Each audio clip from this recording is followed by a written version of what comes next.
Good morning. We're looking at dividing decimals. We are on page 128 in Module 5, Lesson 5-4. This is operation with decimals. Now, for those of you that have sat through some of my classes and some of you that have watched my videos, you know that my biggest thing is that you have to line everything up. If it's not lined up, it's not going to work. So our first problem today is 4 divide 29.5. When we are dividing, we are making sure, move my mouse here, making sure that everything lines up, okay? Notice that I put in my decimal. As soon as I do that, I'm putting it up above as soon as I do it so that I can't miss it and I don't forget it, all right? Now, we know that 4 will go in there 7 times. That gives us 28. 1, 15, I hope you agree. 4 will go in there 3 times. 3 times 4 is 12. Notice, even with my craziness on using this pen, that I am getting everything lined up. Okay, so I have a 3, and now I've got to add a 0. I need to take this all the way out if I can. And so 0, we're not going to have a fraction on this, so that's another 7. That's 28. And that leaves me with 2. And that gives me another 0. Drop it down, and 5. So my answer for 1 is 7.375. Okay? Make sure that you understand what I did there. Notice that I have that decimal put right in. The big thing that you need to remember when you're doing decimals is that there are certain rules that apply. In this particular case, we did not have a decimal to the outside or even in the numerator. Okay, so let's take a look at our next one, number 2. It does have it. You can see it right here. It has one inside. All right, so we have 3.1 into 10.261. Now, the first thing I have to do with this is I have to understand that this gets moved to here. And this is my new decimals point, which means this has to be moved as well. And now I have a decimal here. If you do this right off the bat, you're going to have a much better success. When you do it afterwards, that's when people tend to, I want to move my, it's not moving. You tend to have a forgetfulness or whatever. You don't get it in there. Remember, we must line up. So we're going to start with that 3 and 31. So will 31 go into 10? No, it will not. Will it go into 102? Yes. How many times? Well, we know 3 times 3 is 9. So I'm going to go with the 9. I'm going to just automatically start off with that 9. So 9, so that would be 9 and 9. So 99. Close. That's as close as I'm going to get. Would you guys agree with that? Okay, so now I have to subtract. So how many am I going to have left? I'm going to have 3 left. If you agree, great. If not, you'll have to email me and tell me why I'm wrong. And then I'm going to drop down that 6. Now 31 will go into 36 one time. So I have my 31. How many do I have left over? I have 5 and a 1. Will it go into that? Yes, but it won't go in there twice. It'll go in there one time. So now we have 31. So that gives us 20 left over. Okay. Do I need to add a 0? Yes, I do. Why? Because I'm looking at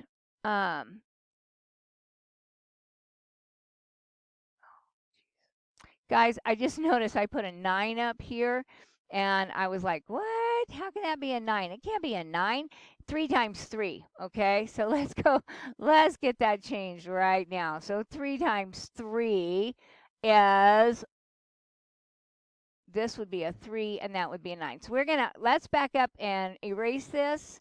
And this is what you do when you are doing math. Sometimes you make a mistake. I did. I used a 9, and then that, of course, is going to throw everything I just did off.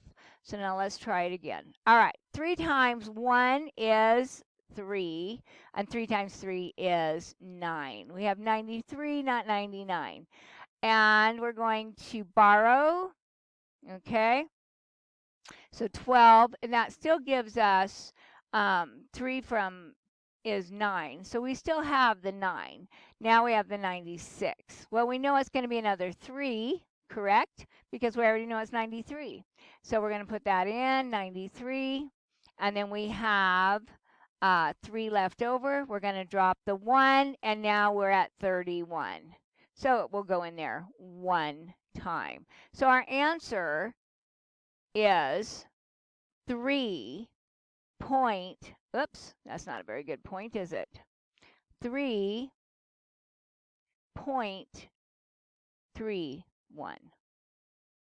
Okay? All right, let's do one more, and then I'd like you to attempt to do your guided practice, and then we will we'll check answers. We'll talk about it if you have any problems. If you find something in the guided practice that throws you, you need to email me and let me know right away that that you're having a problem. I'm gonna scroll this up, maybe. There we go. So let's take a look at these. So our next one, you're going to do exactly the same way as I just did number 2. This has to be moved. This has to be moved. That decimal must be moved, okay? So remember to do that. You're moving it over 1, and you're moving it over 1. And so your decimal is going to be right here. Make sure you put that in as soon as you do it. This one, now let's take a look at number 4. Number 4 is going to be just a little bit different, isn't it? Number 4, you have 2 places to move your decimal. So we're moving it 2 places. So if we're moving it 2 places, we're also moving this one 2 places. Now my decimal is going to be between the 4 and the 4, and then you simply divide. These same thing, they just have it laid out. So if you see this type of a problem, you will know how to solve it. It's exactly the same thing. This number right here, 0.5 is your outside number, 0.5. Divide 38.5, okay? 38.5, so what do? You move that decimal. Okay, so I'm going to trust that you get this. If you don't, email me, okay? And we'll talk about it. I'd like you to do 1 through 14. And let me know how you do. Let me know if it's a 1, 2, or 3. As you know in class, 1 means I don't get it, 2 means I'm on the fence, and 3 means I've got it and I'm ready to move on. Then we have the word problems. Let's get into one of these word problems.